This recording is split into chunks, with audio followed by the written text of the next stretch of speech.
Hello everyone, welcome back to our YouTube channel Inside Commerce Classes. My name is Renu.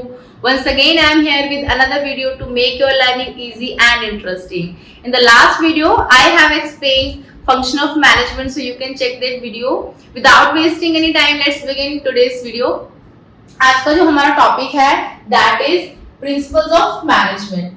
और जब जब हम बात करेंगे प्रिंसिपल ऑफ मैनेजमेंट की, तब तक हम बात करेंगे हेनरी फ्यूल की। कौन है हेनरी फ्यूल और क्यों आज हम उनके बारे में पढ़ रहे हैं, ये सब आपको पता चलेगा जल्दी इस वीडियो में आगे। ओके, तो जो हेनरी फ्यूल है उनको हम जानते हैं फादर ऑफ जनरल मैनेजमेंट के नाम से। हेनरी फ्यूल जी को फादर ऑफ जनरल मैनेजमेंट भी कहा जाता है। क्यों कहा जाता है? क्योंकि उन्होंने बहुत सारी जो नॉलेज है हमें जनरल मैनेजमेंट पे दी है।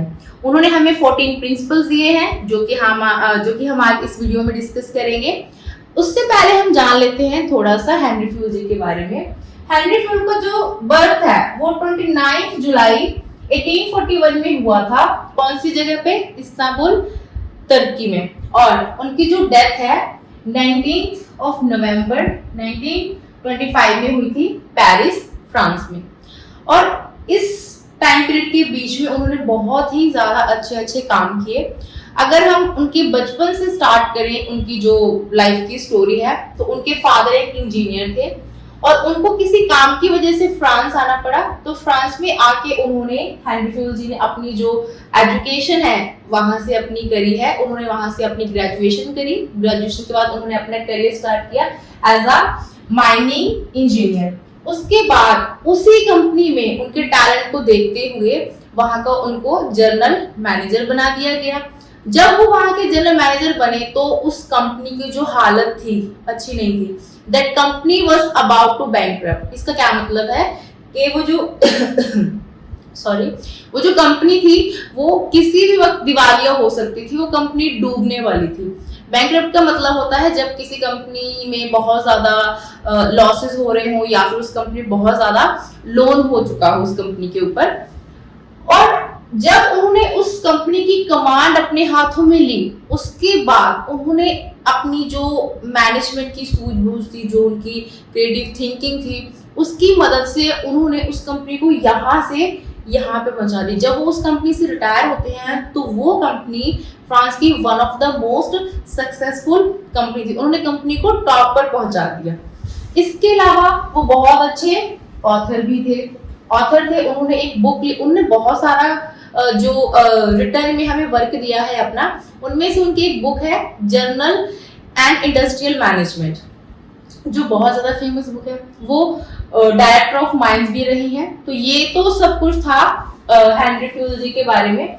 और वो अपनी सारी लाइफ में से एक बहुत ही इंपॉर्टेंट चीज हमारे लिए छोड़ गए, that is principles of management. ये 14 प्रिंसिपल्स हैं जो कि बहुत इंपॉर्टेंट है और आज भी ये बहुत सारी कंपनीज में, ऑर्गेनाइजेशन में यूज किए जाते हैं और ये सभी के सभी बहुत इंपॉर्टेंट एंड यूजफुल हैं। तो हम उन सभी के सभी जो प्रिंसिपल्स उनको डिस्कस करते हैं। First principle is division of work. इसका क्या मतलब है डिवीजन ऑफ वर्क का? जिसके नाम से क्लियर हो रहा है कि इसका मतलब है काम को डिवाइड कर देना। वर्क है जो, उसको हम क्या कर देंगे? डिवाइड कर देंगे। अब वर्क को डिवाइड क्यों करना है, ये इंपॉर्टेंट है कि इसको डिवाइड क्यों करना है। देखो, कोई भी ऑर्गेनाइजेशन है उसमें बहुत सारा काम होगा और अगर हम उस काम को छोटे पार्ट्स में डिवाइड कर देंगे और फिर हम एक एक काम अलग अलग पर्सन को दे देंगे, तो वो पर्सन अपना अपना काम करेगा। उसको पता होगा कि उसने क्या काम करना है। और जब वो एक पर्सन सेम काम रिपीट भी करेगा, डेली करेगा, तो वो पर्सन उस काम में क्या हो जाएगा? एक्सपर्ट हो जाएगा, एफिशिएंट हो जाएगा। तो इससे क्या होगा? इससे कॉस्ट है जो वो ऑर्गेनाइजेशन की कम होगी। अगर हम एग्जांपल की बात करें कि अगर हम कैशियर को कैश का ही काम दें, अगर वो डेली कैश का ही काम करेगा तो कैश को मैनेज करने में, काउंट करने में, हिसाब किताब में एक्सपर्ट हो जाएगा और वो अपने काम को ज्यादा अच्छे से और कम टाइम में कर पाएगा। और अगर हम बात करें एक पर्सन को, अगर हम प्रोडक्शन डिपार्टमेंट में कुछ मैन्युफैक्चर या प्रोड्यूस करने का काम दे दें और वो सेम काम रिपीट पे कर रहा है, कोई प्रोडक्ट है वो बना रहा है, तो वो प्रोडक्ट बनाने में क्या हो जाएगा? एक्सपर्ट हो जाएगा। तो उस पर्सन को प्रोडक्ट बनाने में कम टाइम लगेगा as compared to another person जिसको अभी वो काम करना नहीं आता है। अगर हम उसको सिखाएंगे वो टाइम लेगा, जो पर्सन ऑलरेडी उस काम को काफी टाइम से कर रहा है वो काम जल्दी कर पाएगा। आई होप ये पॉइंट आपको बहुत अच्छे से क्लियर है।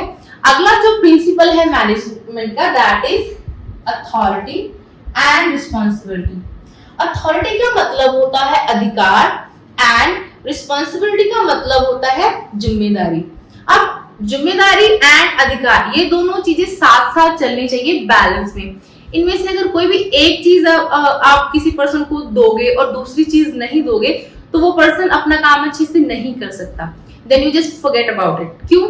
देखिए, अगर एक मैनेजर है, आप उसको रिस्पॉन्सिबिलिटी दे रहे हो किसी काम को करने की, ओके ठीक है, आप उसको रिस्पॉन्सिबिलिटी दे रही कि एक टास्क है, ये टास्क 20 डेज में हो जाना चाहिए। अब उसके पास कोई अथॉरिटी नहीं है डिसीजन लेने की, उसके पास कोई अथॉरिटी नहीं है किसी पर्सन को एक काम से हटाकर दूसरे काम पर लगाने की, तो वो पर्सन कैसे अपना काम कर पाएगा? कैसे वो उस काम को 20 डेज के अंदर अंदर पूरा करवा पाएगा?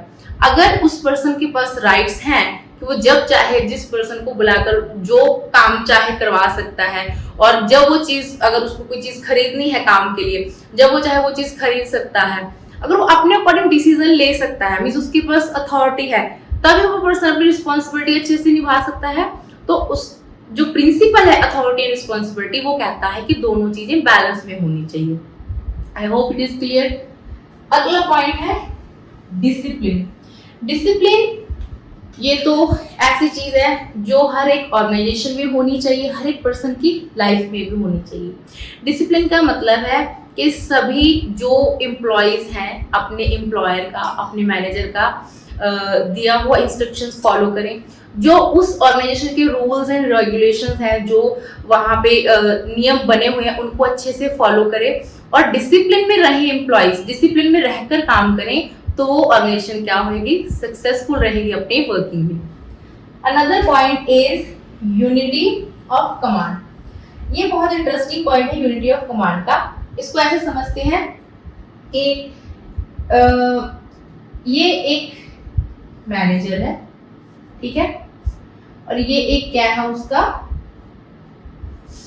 एम्प्लॉय, उसके जो अंडर काम कर रहा है, ठीक है। अभी इसने इसको एक ऑर्डर दे दिया, इसने इसको एक काम करने के लिए दे दिया।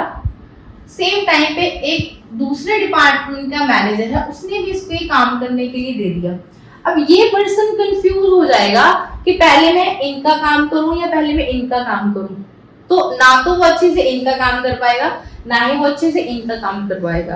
तो यूनिटी ऑफ कमांड क्या कहता है कि एक टाइम पे एक ही ऑर्डर मिलना चाहिए वर्कर को, अदरवाइज वो कंफ्यूज हो सकता है और किसी भी काम को वो अच्छे से नहीं कर सकता। अगर इनको कोई अपना काम करवाना है तो वो अपना काम दूसरे पर्सन से करवाएं। अगर एक टाइम पे एक पर्सन को एक से ज्यादा ऑर्डर मिल रहे हैं तो वो पर्सन काम अच्छे से नहीं कर सकता। इसको क्या बोलते हैं? Unity of command. की जो कमांड है, जो ऑर्डर है, वो एक ही होना चाहिए। ऑर्डर में वेरिएशंस नहीं होनी चाहिए। डिफरेंट पर्सन एक पर्सन को ऑर्डर ना दे, नहीं तो वो काम अपना अच्छे से नहीं कर सकता। Another important principle of management is unity of direction. Direction का क्या मतलब होता है? दिशा। डायरेक्शन का मतलब होता है एक गोल है, उसको अचीव करने के लिए हम काम कर रहे हैं। अगर हम एक टाइम पे एक ही गोल को आगे रखकर काम करेंगे तब हम उसको अच्छे से अचीव कर पाएंगे। अगर हम एक टाइम पे अलग अलग डायरेक्शंस में काम कर रहे हैं, अलग अलग काम को एक टाइम पे कर रहे हैं, तो उससे क्या है? एफिशिएंसी नहीं आएगी। दोनों में से या जितने भी काम हम एक टाइम पे कर रहे हैं उनसे कोई भी काम अच्छे से नहीं हो पाएगा। इसलिए यूनिटी ऑफ डायरेक्शन बहुत इंपॉर्टेंट है किसी भी ऑर्गेनाइजेशन में। अगला पॉइंट है subordination of individual interest to general interest। ये बहुत इंपॉर्टेंट टॉपिक है। इसमें क्या है कि अगर किसी पर्सन का जो इंटरेस्ट है, इंटरेस्ट मतलब फायदा, इंटरेस्ट मतलब फायदा बोल सकते हैं, या उसका जो पर्सनल प्रॉफिट भी बोल सकते हैं, ठीक है। तो किसी इंडिविजुअल का अगर जो प्रॉफिट या इंटरेस्ट है वो ऑर्गेनाइजेशन को क्या कर रहा है? इन्फ्लुएंस कर रहा है, इफेक्ट कर रहा है, तो वो गलत चीज है। कुछ भी हो जाए, ऑर्गेनाइजेशन का जो प्रॉफिट है, कंपनी है हमारी, उसका जो प्रॉफिट है, उसका जो इंटरेस्ट है वो पहले होना चाहिए, इंडिविजुअल इंटरेस्ट पीछे होना चाहिए, बाद में होना चाहिए। इसकी हम एक एग्जांपल लेते हैं। मान लो कि मैनेजर है, उसको रॉ मटेरियल की जरूरत है प्रोडक्शन डिपार्टमेंट में, और अगर वो प्रोडक्शन के लिए जो रॉ मटेरियल है अपने किसी रिलेटिव से खरीद रहा है, इस वजह से क्योंकि वो उसको महंगे प्राइस से खरीदे, अपने रिलेटिव को वो प्रॉफिट पहुंचाना चाहता है। मान लीजिए कि एक पर्सन है मिस्टर एक्स और उसका एक बड़ा भाई है मिस्टर वाई, और मिस्टर वाई को प्रॉफिट पहुंचाने के लिए मिस्टर एक्स अपनी कंपनी में जिसमें वो जॉब कर रहे हैं मिस्टर वाई से रॉ मटेरियल खरीद रहे हैं महंगे प्राइस पे, तो वो क्या है, वो गलत है। मिस्टर एक्स क्या कर रहे हैं, अपने पर्सनल इंटरेस्ट के लिए, अपने पर्सनल फायदे के लिए ऑर्गेनाइजेशन का क्या कर रहे हैं, नुकसान कर रहे हैं। इसी एग्जांपल को अगर मैं और कंटिन्यू करूं और ज्यादा एक्सप्लेन करूं कि अगर वो बाजार से रॉ मटेरियल खरीद लें तो उनको 800 पर यूनिट कोई चीज मिल रही है, बट अगर वो अपने भाई से खरीद रहे हैं, वो खरीद रहे हैं 1000 में, तो जो 200 रुपए का लॉस हो रहा है ऑर्गेनाइजेशन को, वो क्या है, वो गलत है। तो इसलिए ये जो हमारा पॉइंट कहता है कि इंडिविजुअल इंटरेस्ट है वो हमने पीछे रखना है, जो जनरल इंटरेस्ट है ऑर्गेनाइजेशन का वो हमने क्या रखना है, पहले रखना है। मतलब कि जो पहल देनी है हमने वो ऑर्गेनाइजेशन के प्रॉफिट को देनी है, खुद के इंटरेस्ट को हमने इंपॉर्टेंस नहीं देनी। अगला पॉइंट है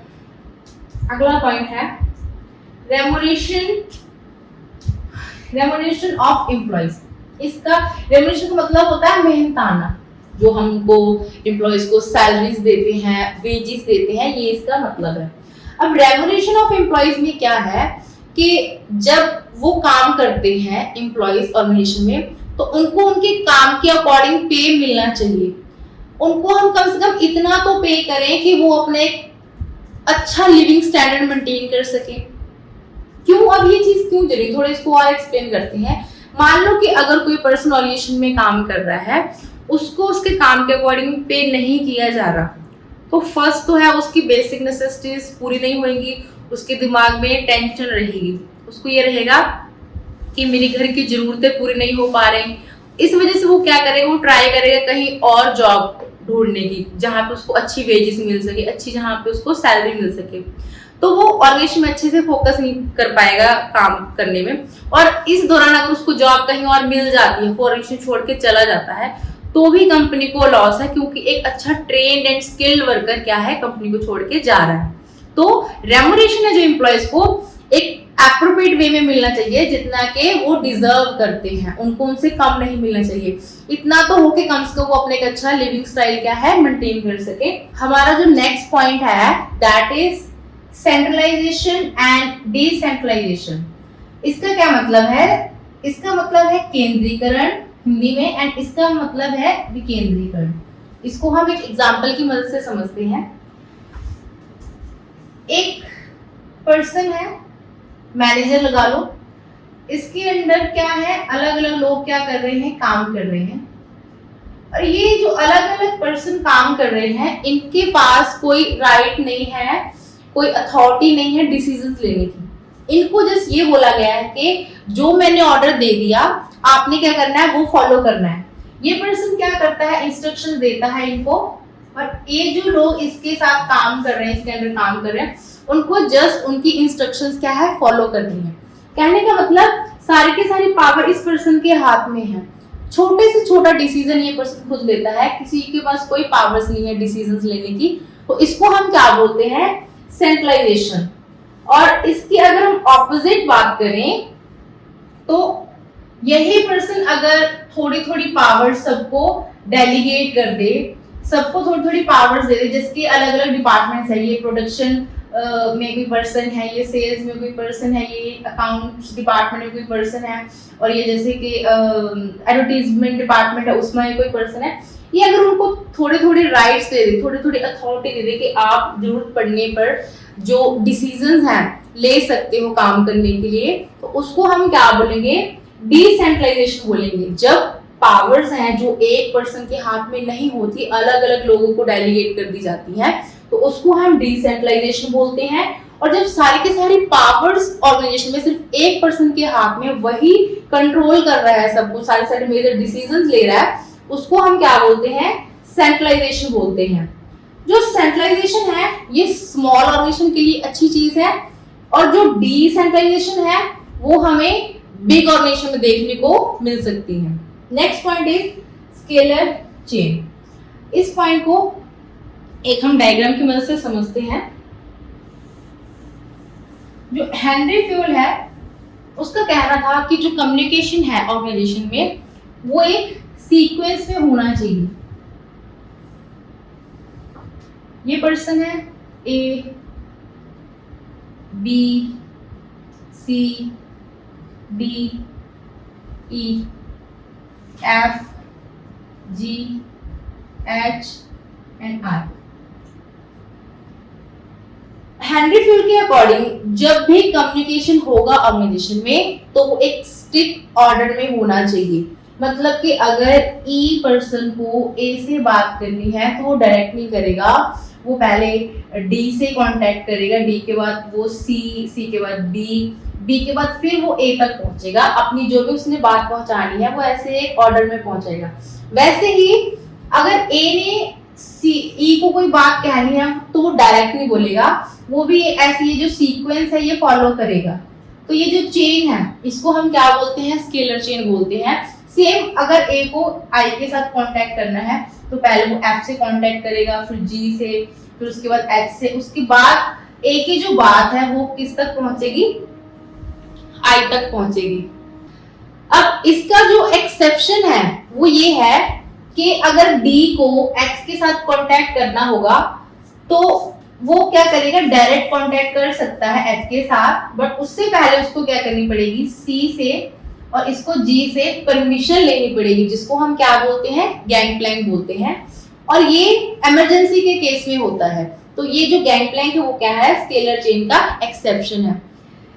अगर हम बात करें नेक्स्ट प्रिंसिपल की, प्रिंसिपल ऑफ ऑर्डर, तो इसमें क्या है कि हर एक चीज अपने एक ऑर्डर में होनी चाहिए, हर एक इंसान अपने एक ऑर्डर में होना चाहिए। यहाँ पे ऑर्डर का मतलब है सीक्वेंस, मतलब कि जो जगह जिस इंसान के लिए बनाई गई है वो पर्सन वहां पे मौजूद होना चाहिए। मान लो कि आप किसी भी ऑफिस में जाते हैं, वहां पे अगर आप रिसेप्शन पे जाओ, वहां पे जो पर्सन जिसकी ड्यूटी है वो आपको ना मिले, या फिर आप किसी मैनेजर के पास जाओ, ऑफिस में जाओ, वहां पे आपको मैनेजर ना मिले, तो क्या होगा, उससे आप जो भी अपना काम करवाने गए हैं या फिर जितने भी लोग वहां पर जाएंगे उनको अच्छी सर्विस नहीं मिलेगी।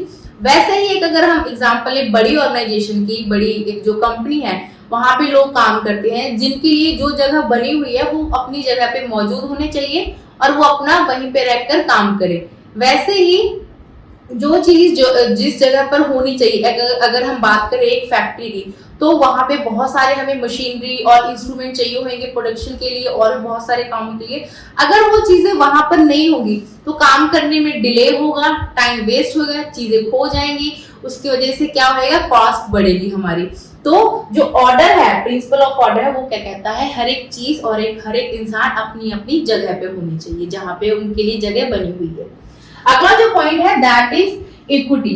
इक्विटी का मतलब है यहाँ पर इक्वालिटी, सबको मैनेजर जितने भी एम्प्लॉय है, वर्कर उसके पास काम कर रहे हैं, सबको वो बराबर से ट्रीट करे और उनको जो रेमुनेशन है, तनख्वाह है, उनकी जो सैलरी है वो उनको इक्वली उनके काम के अकॉर्डिंग मिलनी चाहिए। किसी भी एम्प्लॉय में या वर्कर में किसी भी तरीका डिस्क्रिमिनेशन नहीं होना चाहिए। अगर एक मैनेजर का रिलेटिव काम कर रहा है ऑर्गेनाइजेशन में तो उसकी सैलरी ज्यादा नहीं होनी चाहिए क्योंकि वो उसका रिलेटिव है। अगर उसकी हार्डवर्किंग को हम देखें, उसका हार्डवर्क बहुत ज्यादा है, उसकी पोस्ट बड़ी है, तो उसको उसके अकॉर्डिंग पे मिलनी चाहिए। ऐसा ना हो कि एक पर्सन सेम लेवल पे काम कर रहा है और जो रिलेटिव है मैनेजर का वो भी सेम लेवल पे काम कर रहा है। एक पर्सन की सैलरी 20,000 है, बस मैनेजर की जो रिलेटिव है उसकी सैलरी 30,000 है।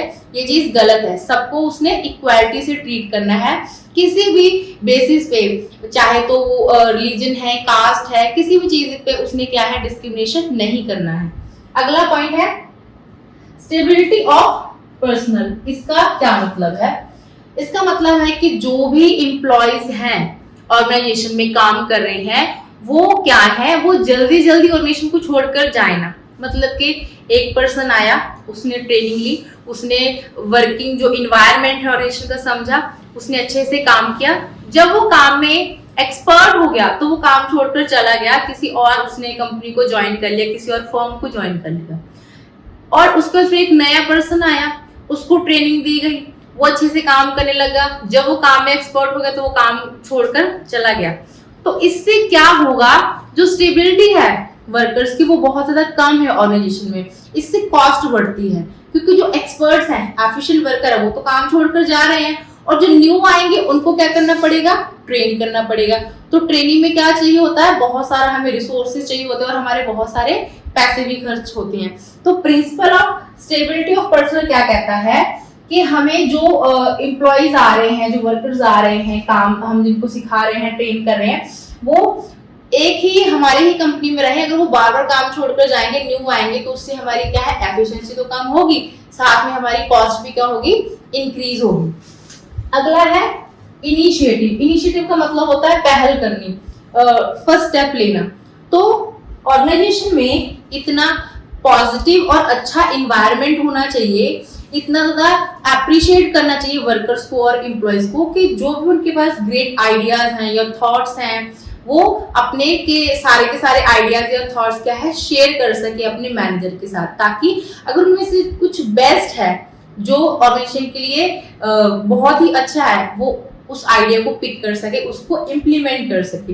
ये कब पॉसिबल है, जब एक बहुत ही पॉजिटिव एनवायरनमेंट होगा ऑर्गेनाइजेशन में।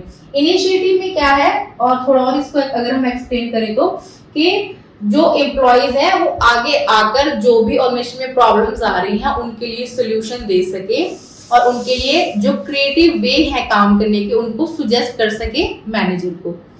लास्ट बट नॉट लीस्ट जो हमारा पॉइंट है, स्पिरिट डी कॉर्पोरेट, इसका मतलब होता है टीम स्पिरिट, यूनिटी, या फिर बोल सकते हैं यूनिटी।